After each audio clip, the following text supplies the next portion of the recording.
Good afternoon, ladies and gentlemen, and welcome to another segment of Asaph Cafe. I've been on a little hiatus for a while, and so now we're going to start taping some new shows, and we are on the set of Horton Hears a Who.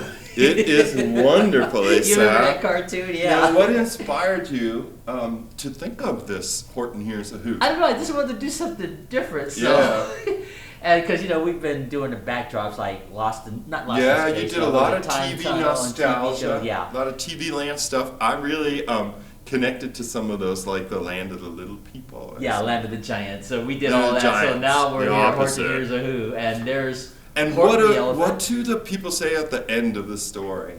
Of this story? Horton Hears a Who, yeah. See if I can You remember? Hold on. He remembered there's a little dust speck that's The floating. problem of Horton Hears a Who seems to be a problem of scale, just like the Land of the Giants, right? Yeah, see, first in Horton's world, there's the speck that's on the flower there. Yeah, or something. And so then the people in Whoville, at the end, they see a speck in their world. Yeah. So they're giants to the other thing. Yeah. And what they say, I think, is so cute because it's so basic. They say, "We are here. We Oh are yeah, here." that was when their lives were being saved. Yeah. Because remember, see this kangaroo here, Jane Kangaroo. She was Yeah. really a nasty little creature. Was she? Oh, I didn't remember that. What Yeah, about so her child? She has took it. over. Yeah, the child is in the Is pouch. in the pouch. And so she was like taking control of the jungle and everything, the jungle of Newell. Yeah. So she didn't believe that there was people on that dust speck. Yeah. So she had the Wickershams take the clover away from Horton, and they threw it into this giant patch of clover. Remember that scene? Yeah. And so then That Horton was goes to look sad. for his friends, and he finds it. So then Jane gets ticked off. So what she does is they're gonna boil that dust speck. Boil that dust speck. Oh, sure. Remember that? Remember that Yeah. scene? So while they roping and caging poor old Horton, Oh. they've got his trunk sticking out over the Yeah. stuff that boils. As so then the Dr. Hoovy inside Whoville in the speck, he tells all the people, "Scream, we're here! We're here! We are here! We are Yeah, here!" that's the part I Yeah. remember. And We're nobody here. could hear them except for Horton because he got the big ears. Because he's so big eared. And so they found this little shirka named Jojo bouncing a yo-yo. Remember that scene? He Yeah. wasn't screaming when everybody else was. So the doctor takes the little boy up to the top of the house and says, "Can't you yip? Can't you yop?" "I don't know, sir. I've never tried." "Well, you better do it soon or you're going to be fried." Oh my So the goodness. little boy goes, "Yop!" And that one little yop put it over. So then everybody hears, "We are here! We are here! We are here!" Yeah. And that kind of saved them, didn't That it? saved Whoville, yeah. That's a wonderful life lesson. Yeah, so it was just pretty cool. So It that's makes why I me wanted think to go of on the set. music box music. Yeah, let's see Doesn't if I- it? Uh-huh. You know, because in a music box, it's sort of like its own little world in there. Yeah, I like that tune that you play.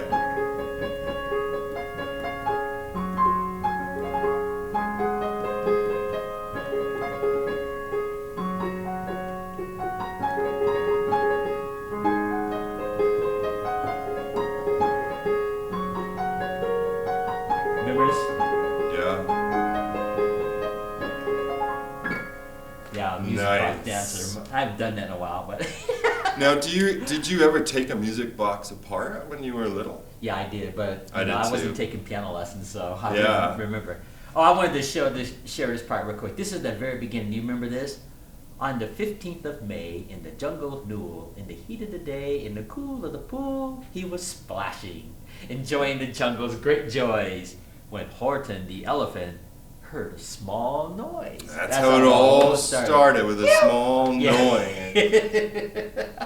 So it's just amazing how Dr. Seuss could think all this stuff up. Yeah. It's really amazing. Not just this one here, but Yeah, but so the Grinch, many. The green eggs and ham. Yeah, and how the Grinch stole Christmas. Oh, that's a That's a favorite, isn't classic. it? Yeah, Boris Karloff. Yeah. That's His a characters, classic. his creatures tend to look kind of similar to one another. Yeah, they're kind of thin with the Yeah, oval I mean the shaped heads. kangaroo, for instance, kind of looks like a Cindy Lou Who. You know, Yeah. there's something similar about Yeah. this area around their shoulders that seems to have either hair or some kind of decorative clothing on it. Oh, I almost forgot. Yeah, I'd come you got on an your announcement. show with some news Okay. that MCAT is going to start. It's Saturday Animation Drop-In for kids. It's kind of designed for kids that are between the age of 9 and 13. Okay. They could be maybe a little younger, a little older, depending on if they don't mind being with a batch of kids that are between 9 and 13. And the Saturday Animation Drop-In starts at 1 p.m. Okay. In the first Sunday in October. They'll offer it, maybe through mid-December before the holidays get busy. So that would be October 7th, 14th, the Okay. 21st, and the 28th. And then some dates in November. Maybe not Thanksgiving weekend. We'll see. But people can look on the website. Well, you can look at that camera and tell everybody too. Yeah, that's right. So if you're watching and you know some kids that might like to use Legos and wireframe, and mostly they use Legos and Play-Doh a little bit, MCAT is offering a Saturday animation drop-in for kids between the ages of 9 and 13 every Saturday between now and the winter holidays at 1 p.m. and it goes till 4 p.m., 5 p.m. if the kids are really busy. And there's a small fee, it's $10 Wow, for the okay. 4 hours. Okay. Yeah. Anything else? Let me think. Oh, you know what? There's not that many MCAT producers right now. Okay. You and Emmett are among the few and the proud. And so in order to broaden the opportunity for people to learn about MCAT and see if they want to make a show like in the studio as you're doing, Okay. or to borrow cameras and take video out in the world and come back and edit it. Every Wednesday at 5:30, 5:30. Okay. we'll offer a tour every Wednesday. And then if people like it and want to sign up, they could do so at that time. The Okay. tours and the MCAT background, it takes about an hour to get through. And then if people can't come because they have to work or they have some other standing obligation. Yeah, that's what some of the trouble I've been having lately, getting more people sure. in because they have to work these hours. Yeah. But So if they people can't, they can give us a call, 542-6228, and then say, hey, can I have a custom time? And we'll give them a custom time. Cool. Yeah. That's Maybe you great. should try your show. I know you always do it Thursday at 11, but Okay. what if you did it at 5:30? We close at 7. I know, MCAT's that- open that would just be kinda- Tuesday through Friday, 11 to 7. Mhm. And you could do your show, let's say, at 5:30. I'll have to get us Just some some thought. weeks. Yeah, I'll have to get us some thought because that would make it harder for me not driving too. Oh, Because, yeah. the buses don't run very late. You'd have to get your show going right at 5:30. I know. And then be done, let's say 6:30. That would give you a half hour to walk over to the bus transfer. Yeah. Well, let me stew on that. All Yeah, right. you might get some evening people. Yeah, that's not a bad idea. I mean, we can even ask people, say, if you want to be a guest on Asaph's show, but you have to work during the day, give us a call, 542-6228, and let us know you're interested, and then Right. we'll get a list for you if that happens. Okay, And it that's a does. I'm not possibility. saying you would have to do your show every Thursday in the evening, Right. but maybe the first or second or third Thursday. Yeah, I know. I'm still working on doing it live too. Yeah? Do you think you want to? I'd like to, but I've been having some struggles with that, trying to make that happen. I think I'll have to go through you. Okay. Yeah, we like to do this live. Yeah, Well, people could have live shows at MCAT. Some do. People used to have call-in shows. Yeah. Well, let's tell the TV audience real quick. The premise of this show, it's just kind of a Yeah. comical, I call it interview kind of show. All you do is just talk to me about whatever you want to talk about while I play the piano. That's it. Yeah, it's a very conversational program. No special preparation is necessary. No, it's just impromptu. That's it. Yeah, that's and I right. just do all this Sinatra dinner music. while Yeah, but you love it. You love I know. Burt Bacharach. Uh, And you and I have talked over the years about different figures in jazz. oh yeah. that's And right. how one fine day we're going to do our Jazz Greats show. Yeah, I've been preparing that, particularly yeah. About the forgotten heroes of jazz. Yeah. We were talking about Bix Beiderbecke. Yeah, people won't even remember him, I don't Yeah. think. And then people like Chet Baker and Yeah. Now, who was the fella? Maybe he was a pianist. He died so young, and he had 2 traffic accidents. He was from the Midwest, and the second one killed him. He was only 25 or 28. pianist, huh? Yeah. Well, I know Clifford Brown died Yes, I relatively think young. that's who it That's was. who I think Brown. you're talking about, the Yep. famous jazz trumpeter, Clifford Brown. Clifford Brown, He yeah, did because pass away Chet Baker put him, and Yeah. Biggs, of course, put him Yeah, in. Clifford Brown, he was known as the guy that lived a clean life, but a lot of people won't remember that. Yeah, that's Because right. in that era of in the 30s and 40s, there was a lot of drug activity going on. Sure. And Well, people associate. a lot of those people, like Charlie Parker, they all had issues with that, but Yeah. Miles Davis. yeah, they all struggled with that. But Clifford Brown didn't. Yeah. That's why he was known as the clean musician. Yeah. Known for living a clean life in the jazz world. But he Well, died right, very but he young. died at the age of 28 or 29, was Oh, I that? think he was 25. 25. Yeah, some sort of That's a car accident. amazing. He just did a concert. He was on his way to another Yeah. concert and had a car accident. And he had a car accident that put him out for Yeah, 9 I months or think so. something, Yeah, something a like few that. years earlier. Mm-hmm. But he was a very gifted musician, very gifted trumpeter. Yeah. Well, when we do our show, we're hoping to have a few clips. I guess we couldn't put it on YouTube because they're so assiduous I know we had to about figure out a way- taking down any copyright infringement. Even if we were using this under what might be considered fair use under the copyright law, that we were only playing snippets. Yeah. The robots on YouTube will knock out a snippet. Yeah. Sweet.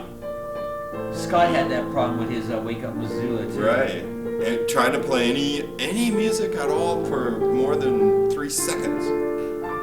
Yeah. Now, you don't have that problem with this show, even Well, though see, you're but playing we're a lot of doing- standards.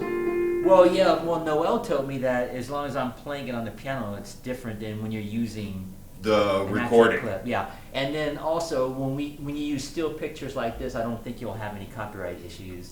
With Right. Still pictures. It does seem like it's that. moving those moving images, because when Yeah. Scott Noel was doing Wake Up, and I was doing those videos, they started having issues with the robot, and Right. we got away with it for a while, but then they start flagging the show. So And we Facebook had to- does the same thing.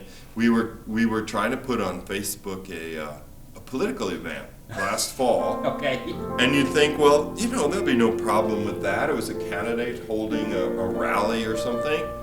But of course, Okay. at these rallies, they play Uh-huh. all kinds of inspiring contemporary music. And then we got in trouble with Facebook. What They're did they trying. say? They just said, we're stopping your live stream because you appeared to be infringing on somebody's copyright. They were playing some rock and roll song of the 90s or something like that. I didn't know that. I didn't Before know the that. candidate appeared, you see, to inspire the crowd. Oh, I see. Yeah. So that's Wow. a problem. Now, this song is often associated with another great horn player. Yeah, Louis Armstrong. Yeah. Louis Satchmo Armstrong. That's it. Yeah. It's a wonderful rendition that he gives of that song. Did you notice he didn't play a trumpet solo in that song? Yeah. And He was what I busy. liked- He was doing the vocals. Yeah, what I liked about Louis Armstrong, and I think you and I talked about this before, when you see all these jazz saxophone players and trumpet players and what have you, they're always throwing a bunch of zillion notes in there. Yeah. Now, who's the song speedy in the one? song. The one I associate with the Mexico song. Oh, that must be Rafael Mendez. Yes. But see- That's an amazing. And is it called The Flight of the Bumblebee? Well, that was one of the songs. Yeah, Flight the of one the that Bumblebee. it's very virtuosic. Yeah. You yeah, know the Bumblebee, the yeah. speed and everything. But that's what Mendez was known for. Yeah. But see, the point I was going to make with Louis Armstrong is he only gave you like a little bit here and there when he was doing his solos, and that's what was fun. Yeah. Everybody else is trying to see how many notes they could get into like a measure or something. Yeah. Well, think of those rock and roll guitarists. Yeah, they do in the the same early thing. days of the electric guitar Mhm. in the 70s, the guitar soloist. Yeah, like Michael Jackson's Beat It, was that Yeah. Van Halen? Yeah. He was throwing all his notes in his Incredible, guitar. right? Yeah. But if you think also of the history of American folk music, Mm-hmm. another instrument that produces an extraordinary number of notes, the Mhm. banjo. Oh, yeah. There's all that picking and Oh, yeah. so on. Yeah. And I think some of it stems kind of from a music making of poverty. When Yeah. people don't have that much, they've just got the old banjo, for instance, they're trying to fill the air with sound. Or back in the day, I think people held barn dances, square dances, Yeah. with just a fiddler. And that was the only And the instrument. fiddler was pretty intricate too. Yeah, and that was very intricate. Sometimes I think they had a desire Mm-hmm. to fill that whole room with sound from a single instrument. Yeah, well, we'll be doing that jazz show. I've been trying to prepare that and get the Yeah. notes together. We got to figure out how to use videos though, to show. That's right. And still pictures. We can Well, use and still I think pictures, you'll have though. to put it up in a different place like Vimeo or there's another video Yeah. crowdsourcing place called archive.org. Okay, archive. I'll have to check that Yeah, out. and I think they're not under such a rigorous strain Yeah. to enforce or to bat down Well, we got copyright to come up with infringement. a nice set too, a nice elegant set too. Yeah. When we go to do this, Yeah, that's right. and we can just call it Talk Trumpet or something. Something like that. Well, Yeah. you know, a neighbor of mine back on Long Island, Mm-hmm. he his name was William P. Gottlieb, Right. and he wrote for Downbeat magazine, which Oh, was a very okay. popular jazz magazine in New York Mhm. in the 40s and 50s. When the jazz scene in New York, the 52nd Street, W.B. Handy Avenue or something now, it was very, very big. And Bill took a lot of large format Uh-huh. portraits and pictures of the jazz greats of that era. Oh, really? And he lived to be 91 or 92. And when he passed away, he donated all of his pictures of the jazz greats. There's a Billie Holiday that I'll bet you've So seen is before. that how they were able to get those archival pictures and things like that Yeah. because of that? Okay, Yeah. that would make And sense. he donated them all to the Library of Congress. Oh, okay, So we yeah. could use those in our show. Okay, And yeah. not violate any pictorial. Well, that's the only way that's going to copyright. work is if you can show still pictures when you're talking about these Yeah. artists. And I was thinking maybe we can do it in segments, like 10 minutes per artist. Like talk about 3 different artists. There's so many in that era. Let me just name some, see if you know them. Like Yeah. the piano or Oscar Peterson. Remember him? Of course. And what about Art Tatum? Do you remember him? Yes. Yeah, they were like flashy, virtuoso. Yeah, that's right. Now, jazz who was the players. stride piano? I think advocate? that was more Art Tatum. That's what he I'm was thinking. more known for Yeah. stride. And bouncing Oscar pen. Peterson, in a way, he was kind of a student of all those styles. Mhm. I saw a clip with Oscar Peterson, and maybe he was talking to, it's a talk show host that was on PBS, and he was a comedian, and I can't think of his name. Okay. But he would ask Oscar Peterson, like, play in the style of Fats Waller. Oh, You yeah, he was play able in to the do style that. of Art Tatum. And he could sort of, or Bill Evans. Bill- Remember Bill Evans was a wonderful He was a jazz pianist, also addicted yeah. to heroin, also had a very, very And he hard wrote a life. lot of music for Miles Davis too. Oh, is that Yeah, right? yeah, I didn't Bill know Evans. that. Yeah, he was a Yeah. composer. I know him as a composer. Yeah. And then there was Thelonious Monk. You remember him? Yes. Now You know who I'd listened to recently and I really like Yeah. is Les McCann. Oh yeah. Les McCann started, he was schooled in gospel music, and a lot of his music is sort of rooted in that gospel chord Speaking of- progression. I really Speaking of the upbeat. gospel sound, in the African, I don't know if you know this, in the African American world, like in the 40s and 50s, a lot of the artists from the past, they were taking gospel sounds and incorporating it in their music, and that was Sure. considered blasphemous in the I eyes didn't of some know that. African American people. Right. Like James because they Brown were was taking doing- gospel music and taking it into the dance hall. And Yeah, the they were bar. they were incorporating popular music with that gospel flavor Right. to create that soulful sound, Yeah. which we know now it's not wrong, but when Back it in first the day, came out I in didn't the day, know yeah, that. a lot of African American Oh my people gosh, from the yeah. past, the old school, they thought it was blasphemous in Yeah. the church, and I wrote about that in my book. I'm glad you mentioned I that wrote because about it that, never yeah. occurred to me. Yeah, they thought Yeah. it was blasphemous. Like my grandparents, Yeah. they were from that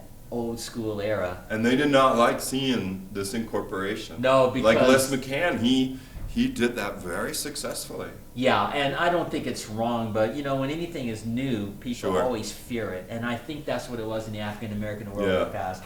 So Well, and a lot of people associated the nightlife with the high life, Right, with the and- devil's work. Yeah, They were and it- smoking, drinking, and dancing. and they had a movie. Oh, hi, Emmett. Come on in, Emmett. They had a movie based on that with Nat King Cole and Eartha Kitt. Oh yeah.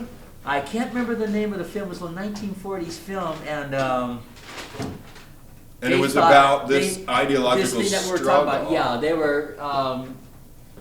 Nat King Cole's father, the guy that played his father, didn't want his son in the nightclub singing. And Oh it was, my gosh. It was all elegant. Hi, I'm Hi. going to introduce you in a moment. Come on in. Oh, Yeah. there you Yeah, go. he's in the frame, and then I'll go back to work. But see, anyway, he's in getting back to this- conclude that, Yeah. in the African American world, they thought it was blasphemous and wrong. And you had Ray Charles doing it, James Brown, Yeah, okay. and Aretha Franklin. They were all doing yeah, this. very much. That's And, a good collection right there. You're Yeah, right. and so I thought it was worth writing about it in my book. But getting back to that movie, gosh, I wish I could remember the name of the film. But I know, and I anyway, can't remember my talk show host. Yeah. We need But- the internet. Anyway, so Nat King Cole brings his father to the concert because it was a classy club. It wasn't like a Gotcha, joint. gotcha. Right. They had like a classic orchestra and Yeah. all. So the father goes in there and he sees it. And he realizes that it wasn't as bad as As they he thought. Yeah. Oh, happy So ending. they had to have a happy ending. Well, I'm going to leave you guys. I was just sitting in for you, Matt, Oh, thanks, and yeah. telling people that we're starting our animation for kids again on Saturday, October 7th wonderful, at 1 p.m. wonderful. Oh, and then, too, we're going to do the Homecoming Parade live, Right. as we've done for many years now, but this live, they've got it down. Uh-huh. They know how to do live, so that's going to be live at 10 Yeah. on the 14th, Saturday, October. Well, let me introduce you again. This is Joel Barrett, our general manager. Thanks for being part of Yes, thanks for this having show me. and being on Horton Here's Who. Yeah, and next is Emmett, our come on in. gentle Emmett. aging punk rocker. Yes, our Yeah. aging rocker Emmett. And have a seat and enjoy the rest of the show. We Oh, will, thanks. sir. Thank you. So now, ladies and gentlemen, on my immediate left, affectionately our aging rocker Emmett, Yeah. and we're on the set of Horton Here's a Who. Do you remember that? I've heard of it. I never saw the cartoon. What was it about? Well, I was there a got all- I got cartoon the about notes. it? Yes, this is the actual cartoon. From Dr. Seuss, right? Yes, I was Dr. never Seuss. up on Dr. Seuss. Well, yeah. we'll cover that. Please. So. Fascinating. And Joel and I were sort of talking about that on the surface, and we were waiting for you. The Oh. timing was right. I forgot. I need Go paper ahead. cups because I brought my own Go food ahead, and go soda. ahead, go ahead. I forgot the paper cups. All All right, I'll play a tune while you're doing that here.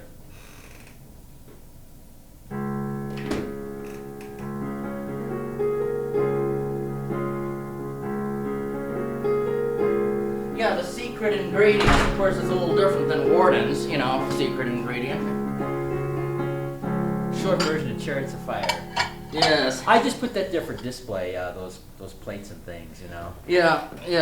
Got my own kind of some food and some everything, and let's see. Fine. As soon as you get situated, we'll talk about Horton Here's a Who, and I'll give you the history of Dr. Seuss and all Yeah, that. that'd be very interesting. Yeah, well, I had this plan for you. I wanted to do this, get on the set of this. I think that's a good idea. Yeah.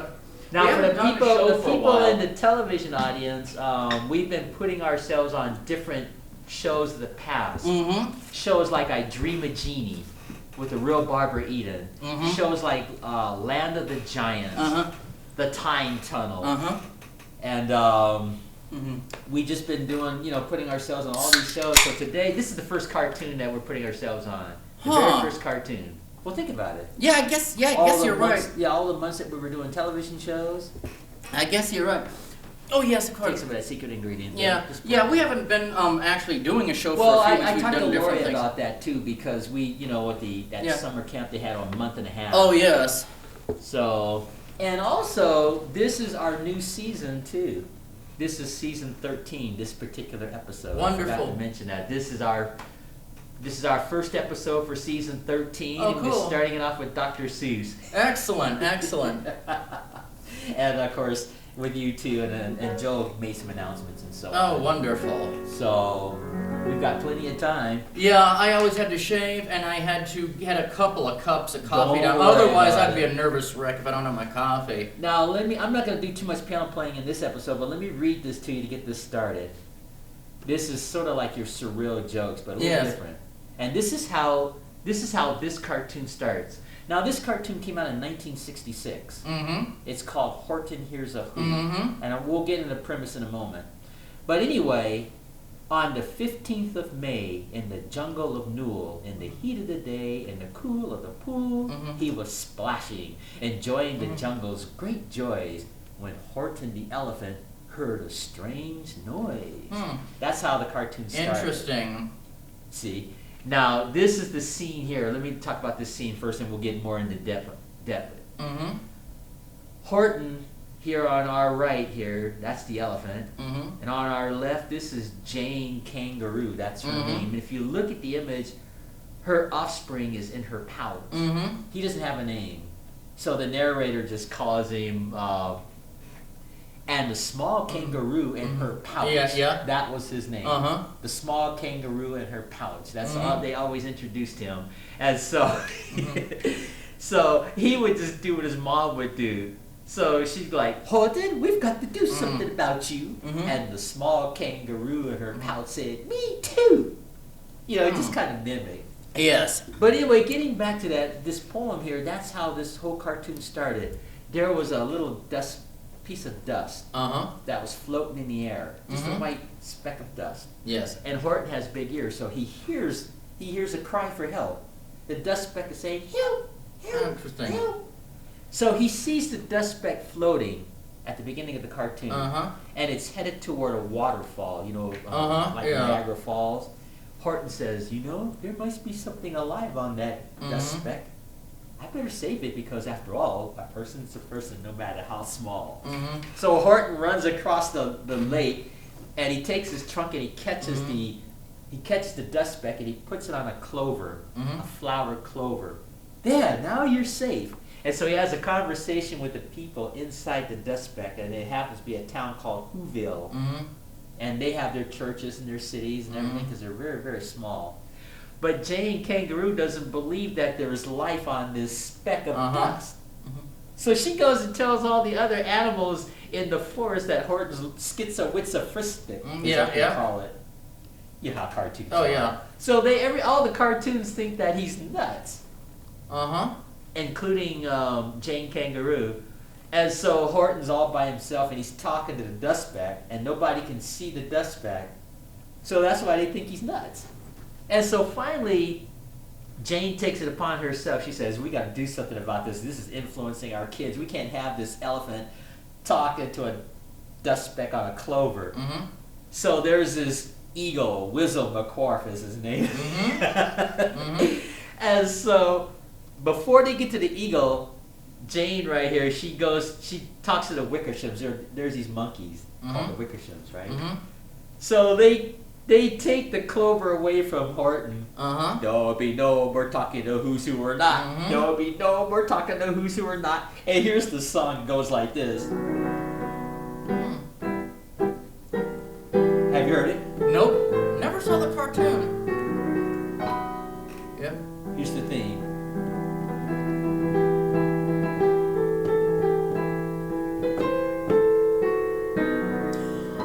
I think I've read The Cat in the Hat as a child. I mean, all kids of that era read The Cat in the Hat. Or was it Green Eggs and Ham? Yeah, that was all part of all that was part of Dr. Seuss. Green Eggs and Ham, and The Grinch That Stole Christmas. Yes. Was Dr. Seuss a psychiatrist? Yes, or he was. Oh, he was not a medical doctor. I thought he might have been a psychiatrist because he was an author and writer, but I think he might have had his degree in psychology, which would explain some of these here. But getting back to this here, and you'll see some of the psychological aspects of this here. So anyway, Jane tells the Wickershams, which are monkeys, to take the clover. So they take Horton's clover, they give it to a mighty eagle named Whizzle McQuarf, and he takes the clover and he flies and he's flapping his wings and he goes to this patch of clovers 100 miles wide, just a bunch of clovers. And so they take Horton's clover and they drop it into this patch. The eagle drops it and he goes, "Find that! I'm sure you're destined to fail." He says that to Horton. So Horton literally picks each one of these clovers looking for his friends. And after about the 3 billionth, not millionth, but billionth, after the 3 billionth pick of clovers, he finds his friends.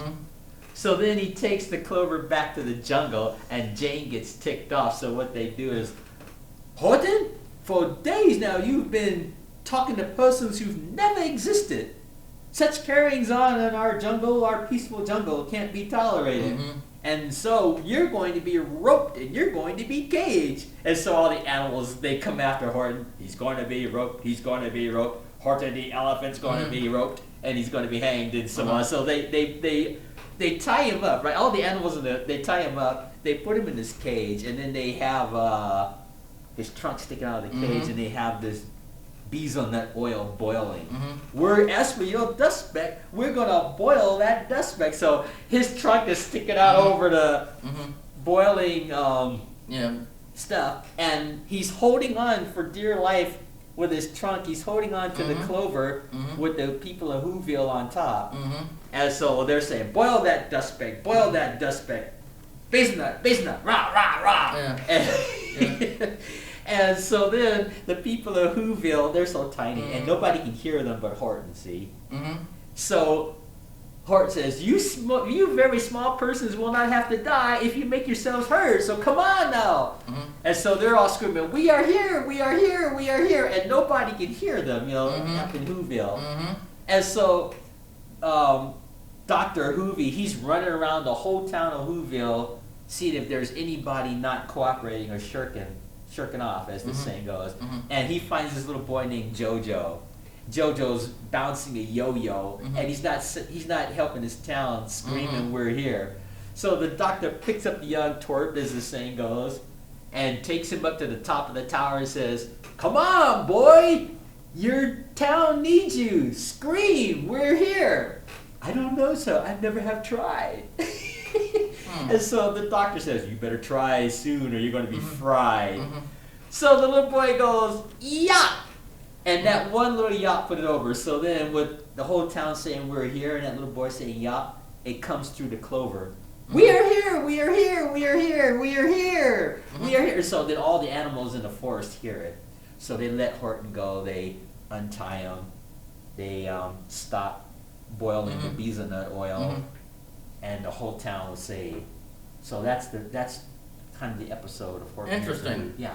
Yeah, I've never read that one. I guess one reason I don't hate Dr. Seuss, but I never liked Dr. Seuss either, simply because I think there was too much rhyming. When I like poetry or story, I want a rhyme, a time to the kind. But you got to remember he's dealing with children too. True. But it did have some psychological issues. Yes.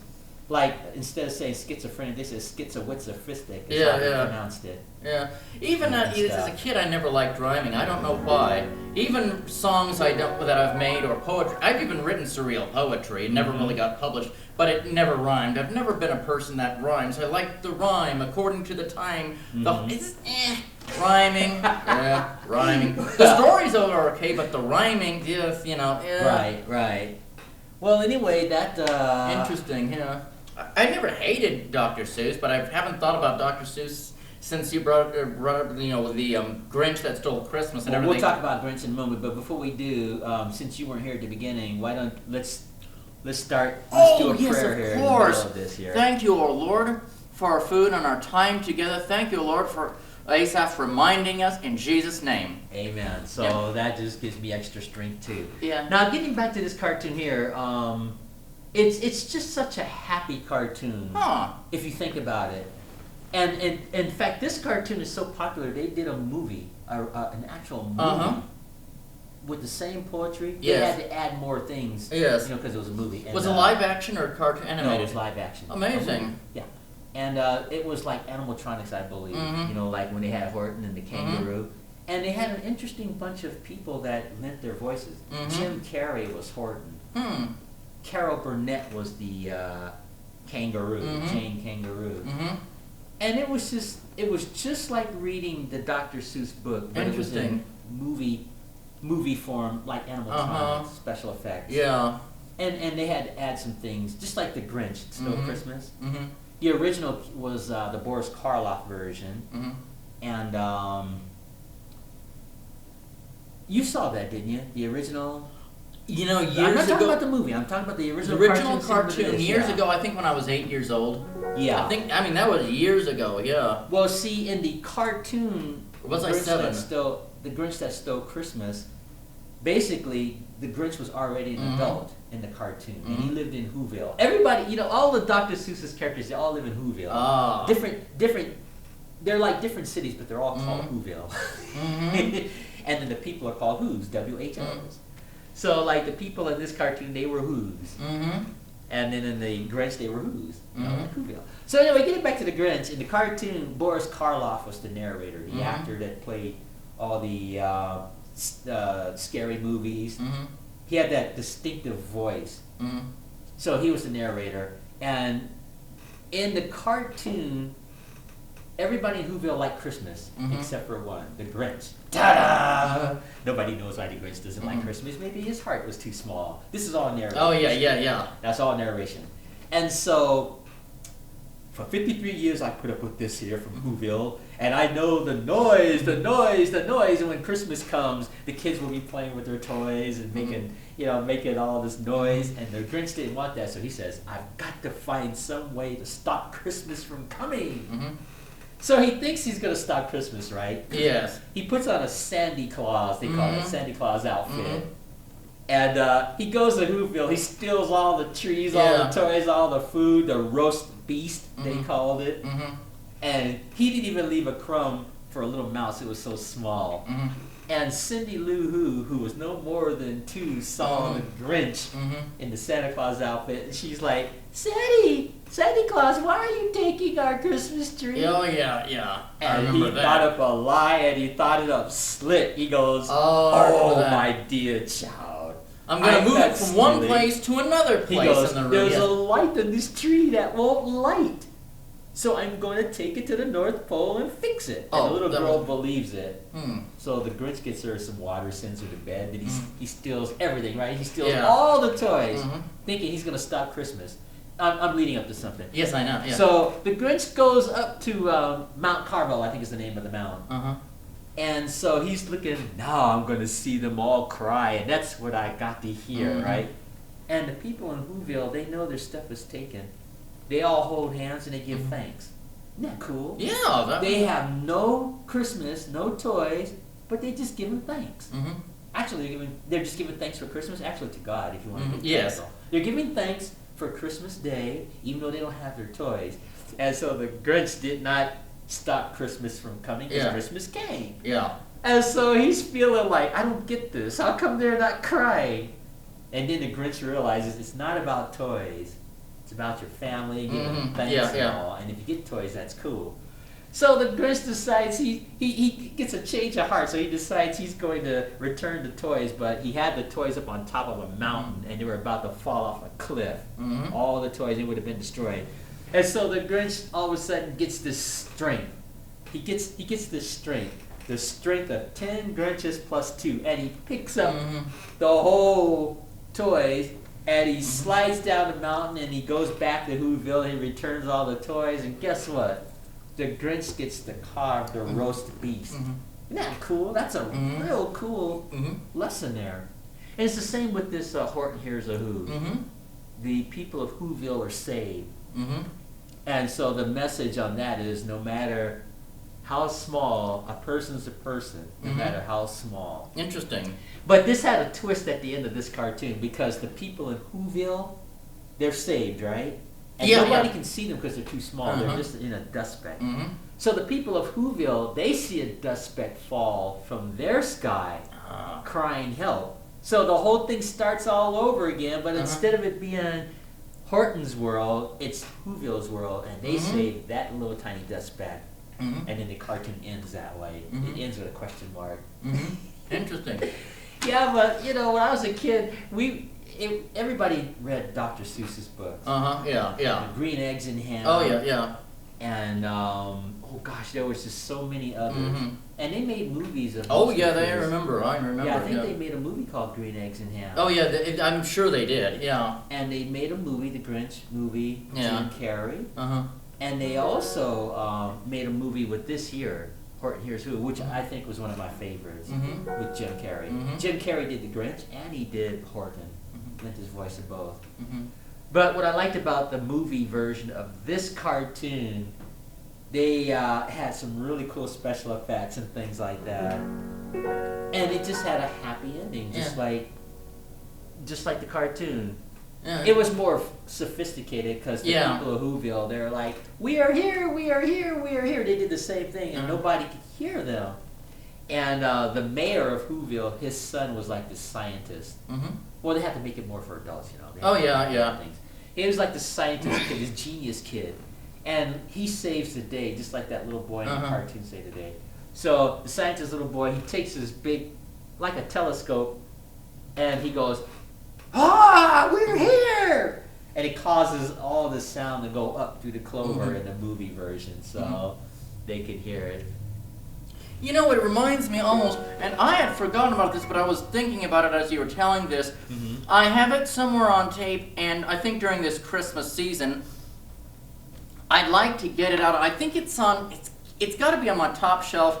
You know how I collect videotapes. The only reason I'm not recording stuff on videotape anymore is because my VCR won't record anymore, sadly. But do you remember when Cartoon Network was actually a good cartoon network? It would have morning cartoons, you know, Saturday morning cartoons of, you know, old Space Ghost. Used to be pretty good. Yeah, the old Space Ghost and the Herculoids, and well, I think it's changed now. It's changed so much. I think the quality has gone down so badly. Let's talk about cartoons at the house. Now, do you remember Fearless Fly? No, I don't. I never saw that, but you've told me, but it sounds very good. Yeah, you know, it was really good. At the very beginning, there was this fly. He was just an ordinary fly, and he had these big glasses, and he had this cape. And there was a narrator said, at the beginning of the cartoon, this narrator said, a fly swatter can't stop him. And there's a big giant fly swatter that just hits him, and he just stands there, and the fly swatter goes right through him. He doesn't even get hurt. Insecticide cannot stop him, so there's his big hands giving him insecticide, and he blows it into space like. And that was Fearless Fly, and he lived in this matchbox. And the secret to his strength were these glasses that he wore. Yeah. And he was incredibly strong, like Mighty Mouse and all these other cartoon characters. And when you took his glasses off, then he was ordinary. And it was funny because the bad guys would always reach over and take his glasses, because the glasses were like bigger than his body. See. But it was called Fearless Fly, and it was such a fun. It does sound like it was. It was that just sounds such great. Fun. Yeah, I'll see if I can look it up when we're done taping this. It was called Fearless Fly. It was just such a fun cartoon. Well, anyway, on Christmas, around the Christmas season, they would have Christmas cartoons, you know, on Cartoon Network. This must have been 1996, 97. And anyway, there was this sweet one they made, and it had some really good songs to it. And I even liked, you know, drinking my beer to the songs. It was about 5-minute cartoon about some kid named, I can't remember his name, but this kid wanted all the toys in the world. So he wrote, and it had some rhyme. I didn't mind that. I thought the rhyming was kind of irritating, but I didn't mind that. But he wanted a whole list of toys, and he sent it to Santa's workshop. All these toys, I want this, I want that, I want it all. I want everything that's coming to me. That sounds like Charlie Brown's sister. She said the same thing. Yes. Well, go ahead. And anyway, so he waited all summer, all fall.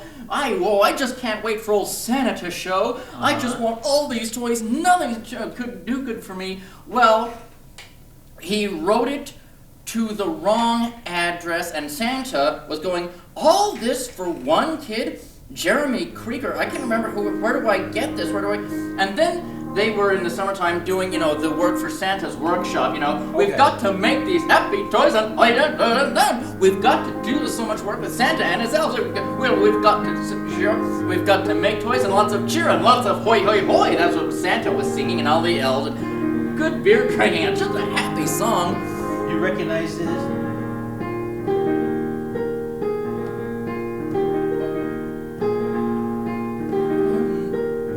Oh, the Chipmunks. Yeah. Christmas time is here. The Chipmunks. Yeah. Well, anyway, when Christmas Day arrived, Santa got the wrong address or something. There was a town called Jeremy Creek.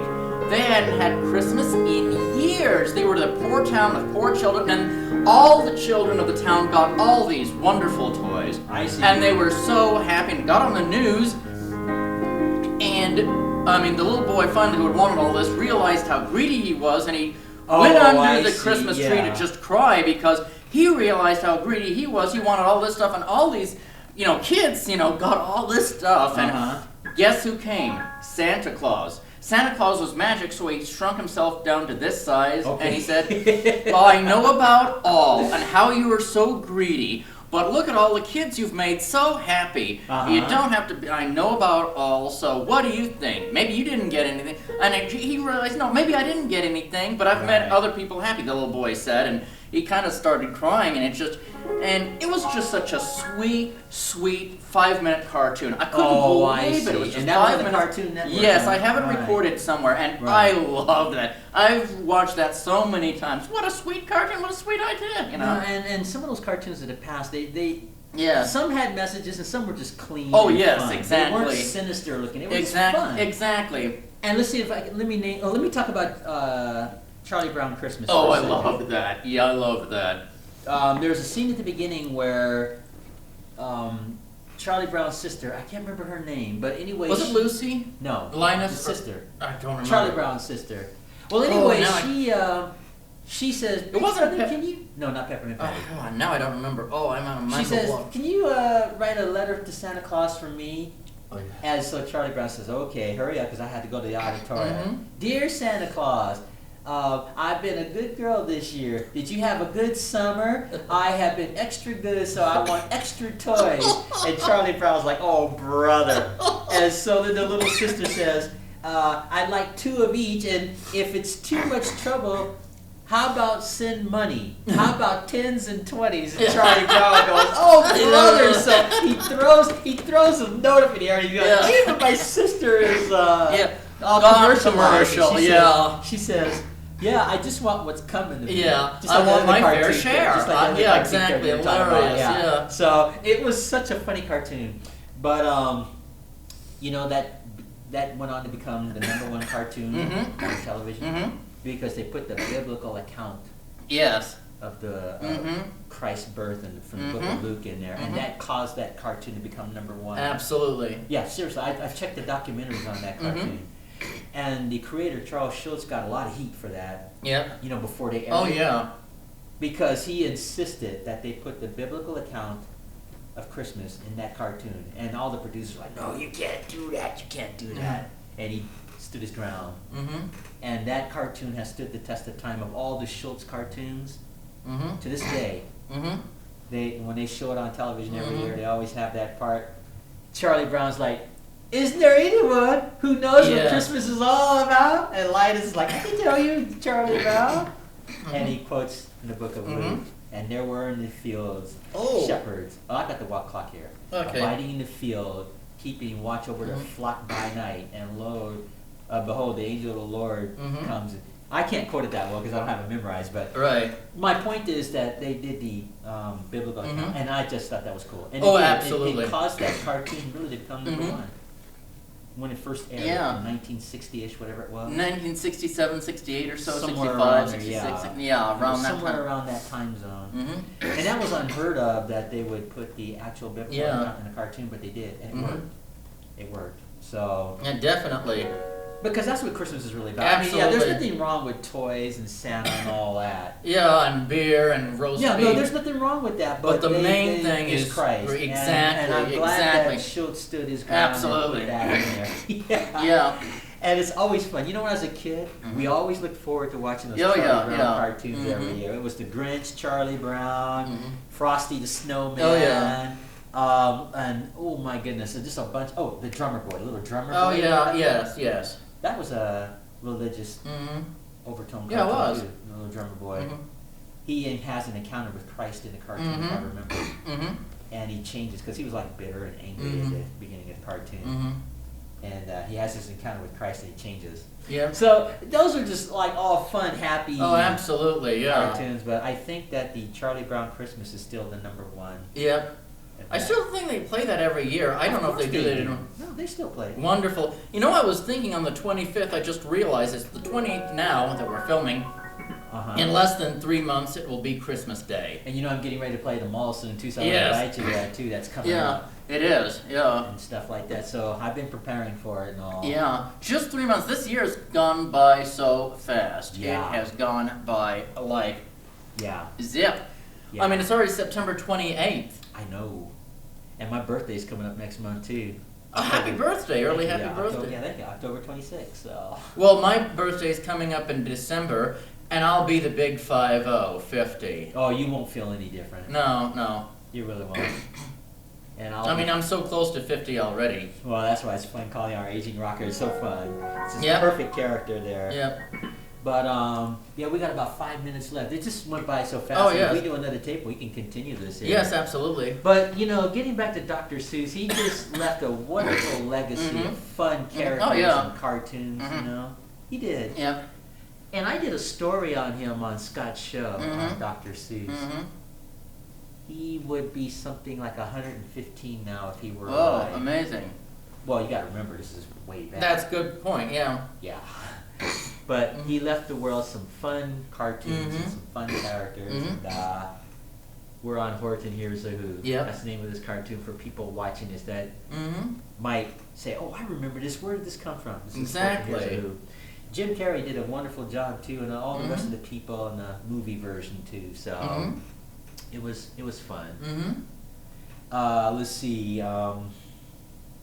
Any final words? We're almost out of time. You have any final words you want to say? Yes, the original surreal joke I made in Lewiston High School in Lewiston, Idaho. There are these two washing machines. This is the first one. And there was a hat in their way. One said to the other, is that in your way? And the other said, no, it's in your way, and it's blocking my view. Ha ha ha! Wasn't that hilarious? The first one I ever made up in Lewiston High School. And on that note, we can stop and take a break, and then we'll just do another tape. Absolutely. We're on the set of Horton Hears a Who. This is the 1966 cartoon version with Horton and Jane and the little kangaroo and her pals. Me too. Yep. That's what they call them, the little kangaroo and her pals. Yep. Anyway, I am Asaph. I don't know your host, and immediately on my left, affectionately our aging rocker Emmett. So that's a fun joke. That's a great way to end this. Yeah, with that joke definitely. since we're doing cartoons here. So, ladies and gentlemen, thanks for tuning in, and until our next show, Maranatha. Yep.